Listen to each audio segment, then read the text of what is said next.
안녕하세요. 유튜브 독자 여러분.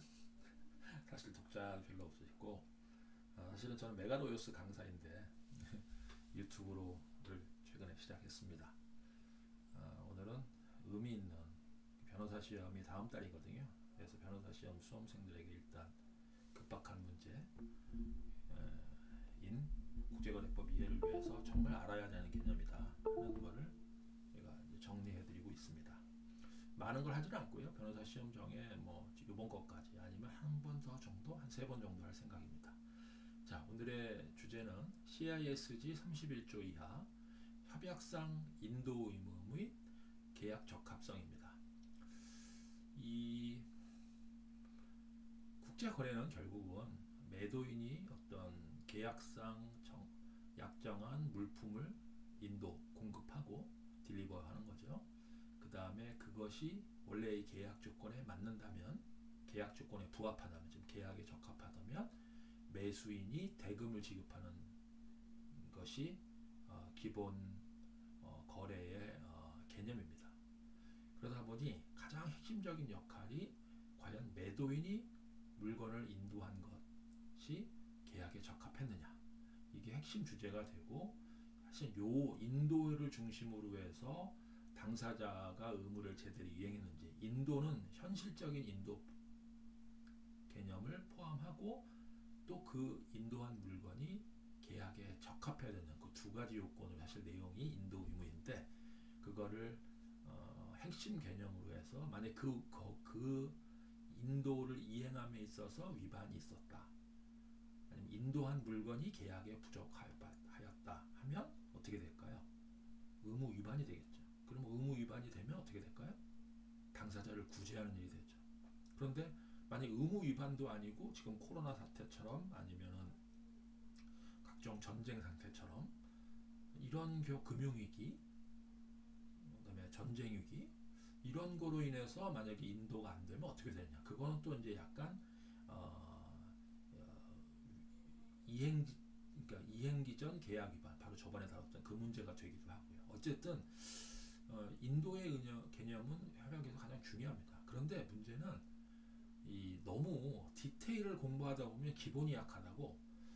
국제거래는 결국은 물건을 매매하는 건데, 물건을 인도하고 매매하는 건데, 그거에 대한 개념이 생각을 별로 안 해보니까 문제가 나오면 당황하는 경우가 있어요. 모든 문제는 결국 어떤 물건을 인도하고 그것이 계약에 적합하지 않다는 사실에서 모든 분쟁이 발생하거든요.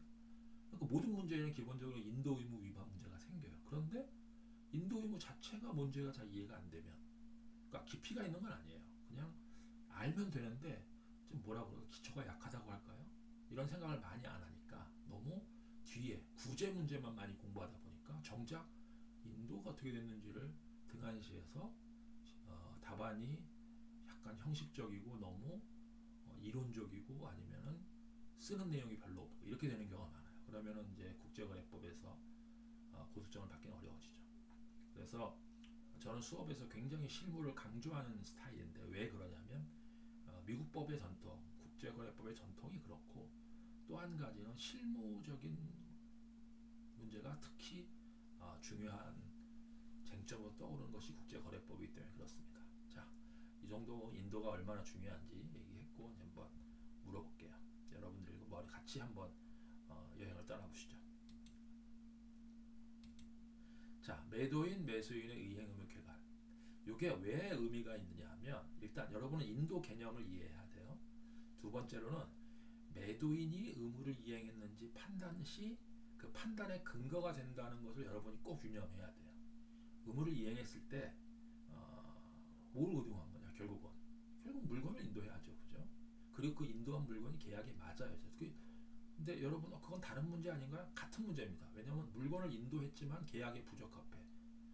쉽게 예를 들어서 여러분이 짜장면을 택배로 주문했는데, 예? 현실적으로 짜장면 그릇 같은 게 왔어요. 근데 그 안에 짜장면이 아니라 짬뽕이 들었다면 그게 인도한 겁니까? 아니죠.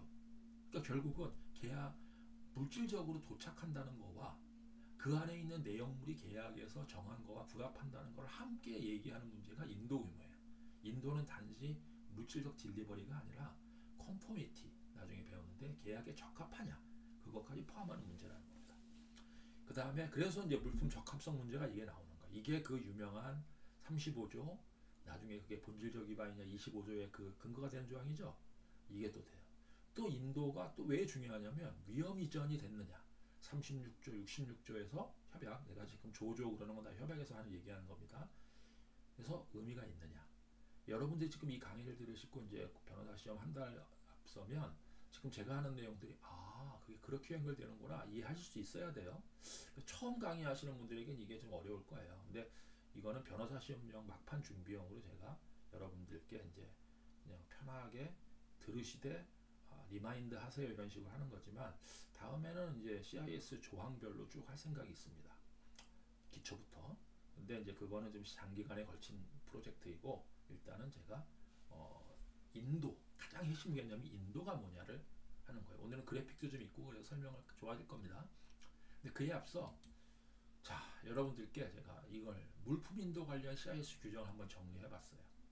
이거를 30조에는 매도인 의무를 개괄하고 31조에 물품 인도 의무를 규정하고 33조에 인도 그러면 그 인도를 언제 해야 되느냐 그 다음에 35조에 인도된 물건이 적합하냐 36조는 그 물건이 35조의 물품을 적합할 때 그걸 어느 시점으로 기준으로 할 것이냐 여기까지가 일단 쭉 설명이 돼야 되고 나중에 오늘 다루지는 않지만 36, 37도 간단히만 다룰 거예요. 오늘은 인도니까 30에 31을 33을 주로 다루지만 이 문제가 나중에 매수인 입장에서는 물건을 건너받는 거를 위험을 이전받는다고 하거든요. 중간에 물건이 멸실되는 게 위험이라고 하면 매수인이 물건을 인수한 후에 그 물건이 어떻게 되는 부분 그게 바로 이제 위험 이전인데 그게 66조에 정해져 있어요. 그래서 사실 수험생들이 여러분 이게 그 어려운 그 문제 제가 맨날 헷갈리는데 수험생들이 이런 생각을 많이 해요. 얘기 질문을 잘 이해가 안 가요. 35조 물품 적합한 36조 이게 적합성 판단 시기 위험의 이전 시기가 언제인지 모르겠어요. 이런 얘기를 하거든요. 근데 그 기본은 사실은 결국은 다 인도 관련한 문제예요. 그래서 그 기초를 다룬다. 이런 생각하시면 되고요. 제가 다음 시간에 제가 이제 36, 66 이건 좀 더 자세하게 다룰 생각이에요. 오늘 일단은 핵심인 물품 인도가 뭐냐를 논하는 거예요.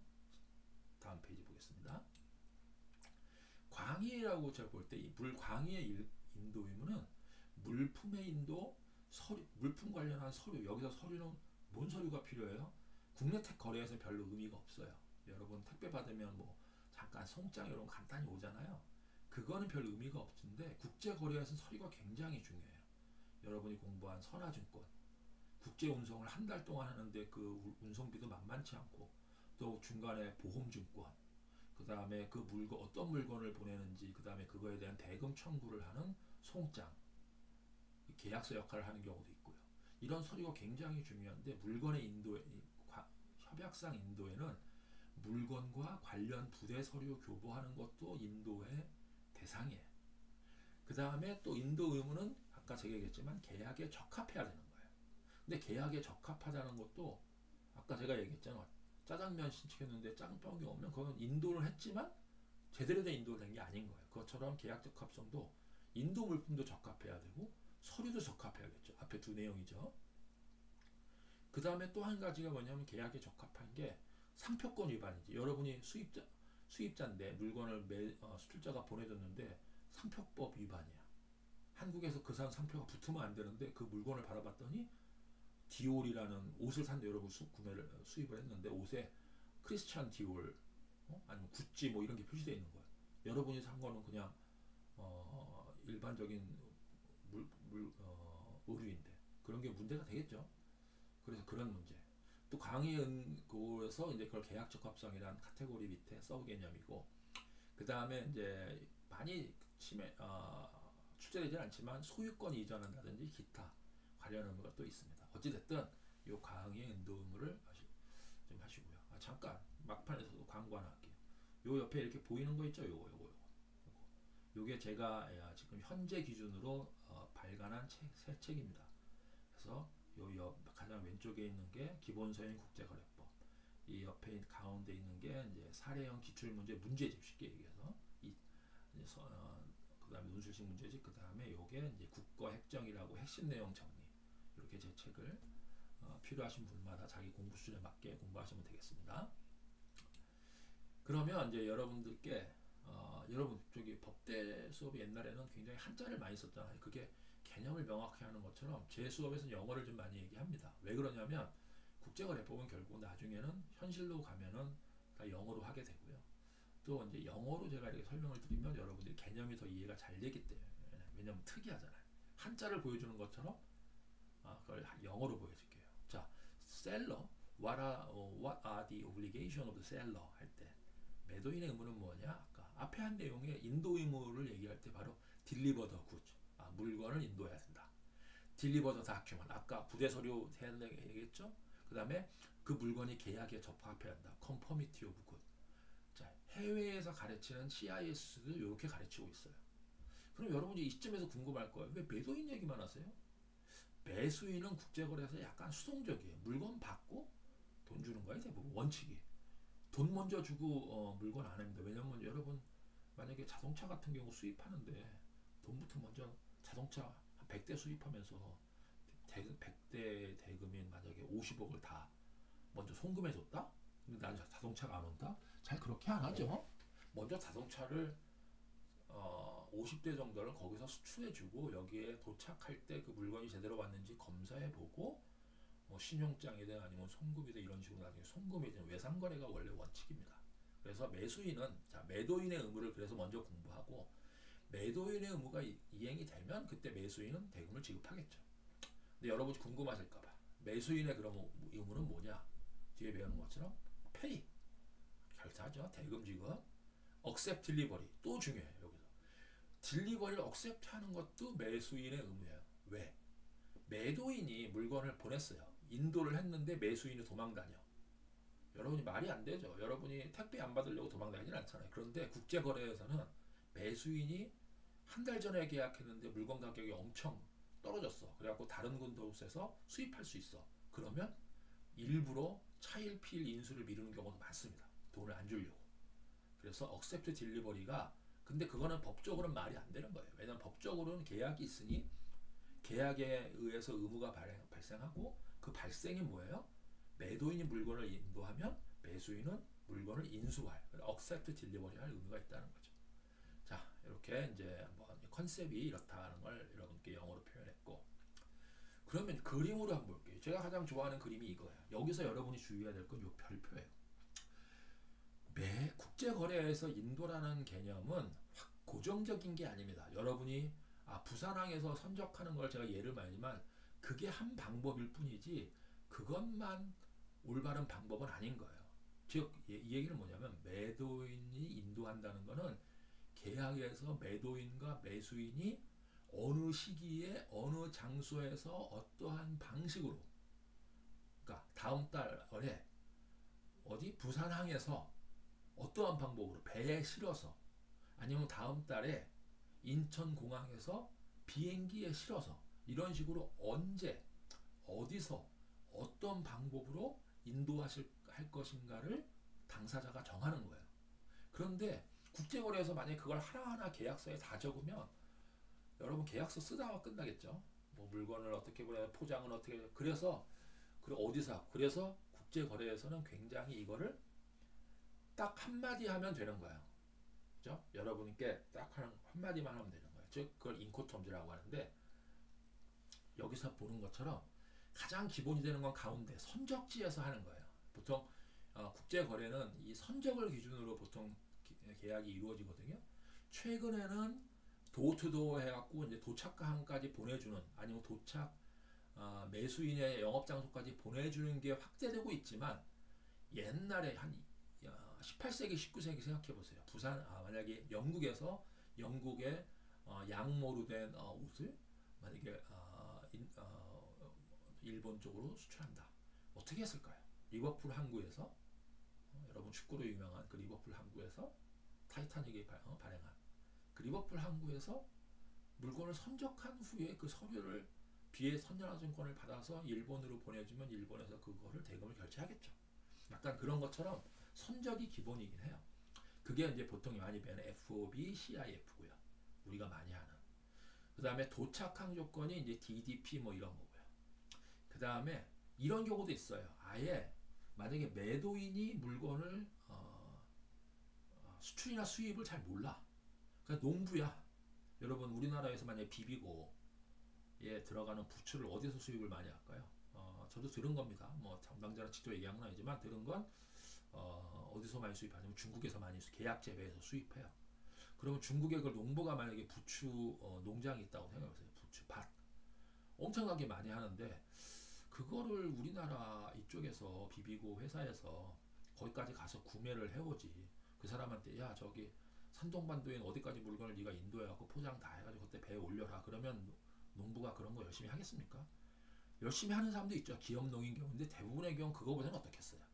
아 전문가인 월마트나 이쪽 이마트 이런 데서 어떻게 하겠어요?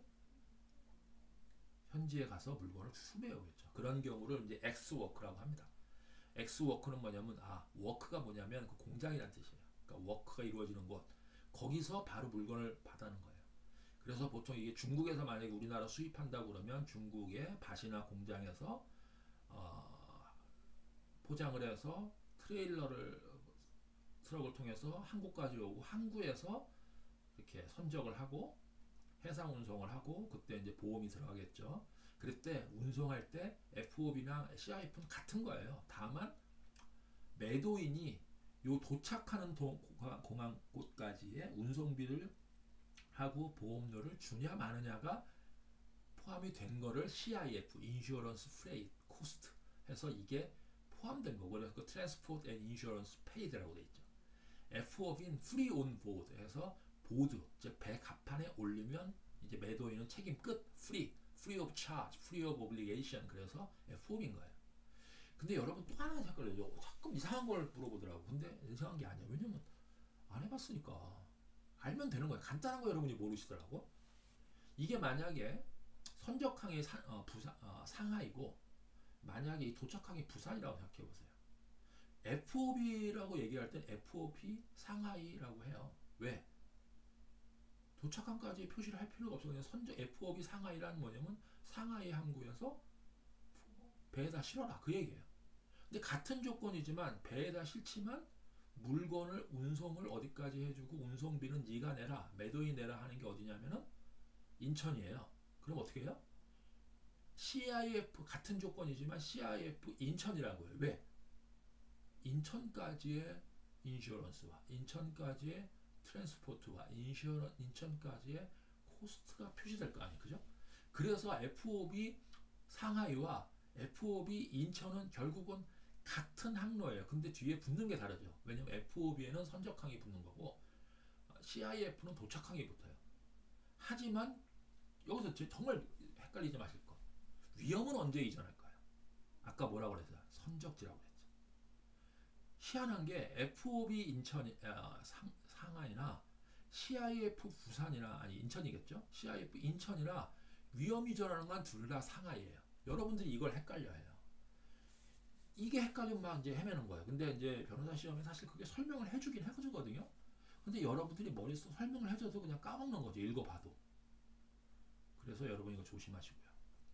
그래서 이제 거의 다 됐습니다. 인도라는 거는 당사자가 정하게 나름이구나. 크게 공장 인도 조건, 선적지 인도 조건, 도착지 인도 조건이 있을 수 있구나. 그 다음에 여기 이제 배로 가는 게 있을 수 있고 또 하나 추가적으로 말씀드리면 트럭으로 가는 게 있을 수 있어요. 근데 뭐 변호사 시험 쪽에서는 뭐 이게 뭐 복합 운송이냐 뭐 해가지고 이 트럭으로 가냐 뭐 트럭과 선박 항공이 같이 움직여서 복합적이냐 해서 뭐 이런 거와 뭐 이런 것까지 물어보진 않아요. 대부분 이제 기본이 개념이 위험 이전의 개념, 인도의 개념이 중요하기 때문에 요 CIF나 FOB를 묻고 있죠. 자, 근데 여기서 인도 그럼 결론 들어가서 이거하고 인도가 뭐냐?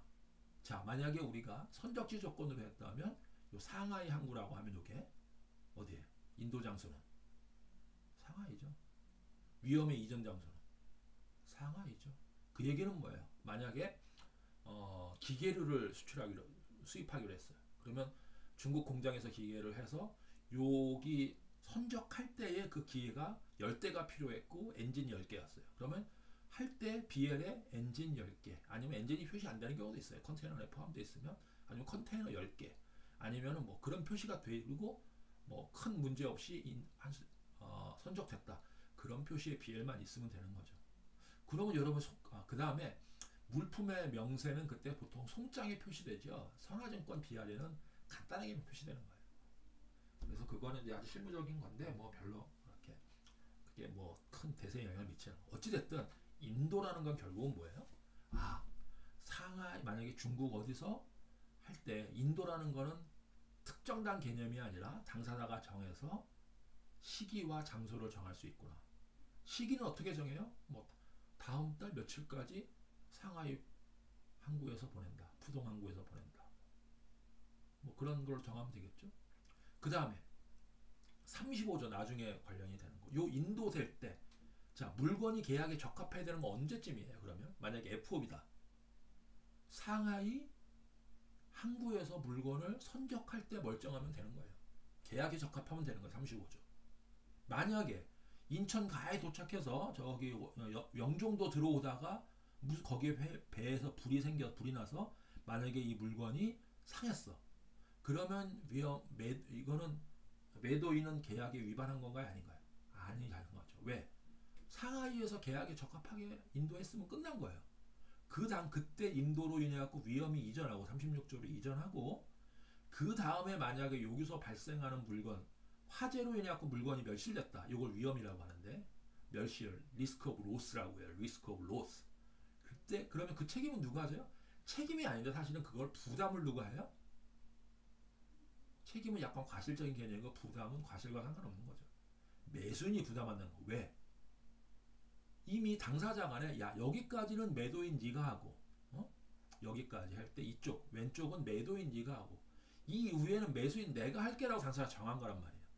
그러면 요 선정항에서 상해항에서 인도됐으면 그때는 매수인이 부담하는. 그러면 여러분이 그렇게 생각하죠. 매수인이 억울하지 않아요? 억울하죠. 그러니까 보험을 드는 거예요. 즉 요때 만약에 물건이 운송되다가 배가 났잖아요. 그럼 해상보험을 들었기 때문에 이것에 대해서 보험회사가 그 불탄 물 부분에 대해서 물품의 손실에 대해서 보상을 하는 거예요. 그래서 인슈런스를 같이 드는 거예요. 그러니까 요 운송 중에 발생할 수 있는 위험을 대비하기 위해서 인슈런스, CIF 즉 인슈런스와 프레이트를 같이 하는 거라고요.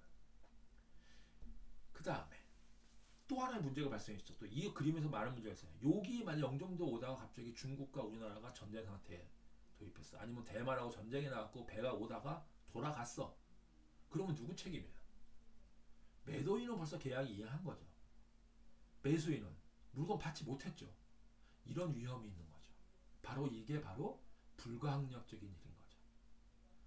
그래서 이런 것들이 아주 요 그림 하나만 보더라도 이렇게 생각하시면 돼요. 만약에 여기서 상하이로부터 얘기했지만 이게 만약에 저기 모가디슈 항이에요. 여러분 영화에서 모가디슈에서 우리한테 뭐 팔겠는지 모르겠는데 하여튼 뭐 있다고 쳐보세요. 그게 여기로 온다고 생각을 해보세요.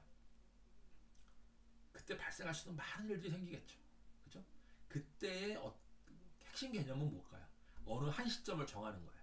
즉 여기서 딱 선적지 FOB인가 선적지를 기준으로 놓고 이전에 발생하는 인도전에 발생하는 거는 매도인 책임, 이후에 발생하는 건 매수인 책임이 되는 거예요. 자, 그래서 마지막으로 정리하겠습니다. 자, 31조 조문. 이 조문은 이렇게 되어 있어요. 매도인이 물건을 인수할 때는 물품의 운송이 포함되면 제1운송인에게 교부한다. 그렇지 않은 경우에는 물품의 매수인이나 처부인에 한해 둔다. 하는 요거 31조가 이런 내용이 있고요. 그래서 아까 다시 한번 이제 설명을 드리면 31조 A, B, C는 아까 요거는 그림으로 그리면 이렇게 되는 거예요. 운송인에게는 hand the goods to the first carrier예요. 이 first carrier는 여러분이 누구의 운송인이냐면 매도인의 운송인이 아니고 매수인이 지정한 운송인을 얘기하는 거예요. 네? 그거는 나중에 좀 더 first carrier는 좀 보셔야 돼요. 나중에 그거 하여튼 여러분이 근데 그게 뭐 잡은 건 아니니까 매수인이 지정한 그 운송인을 얘기하고 어떤 경우에는 엑스워크인 경우는 운송이 필요 없다. 그러면은 그냥 요 물건을 인도할 때 뭐 이렇게 되는 겁니다.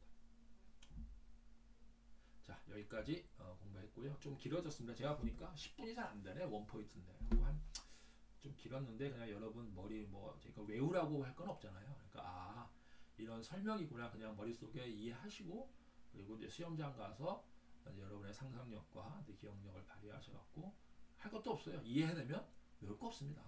이해되면 되는 거였어요. 자, 수고하셨습니다.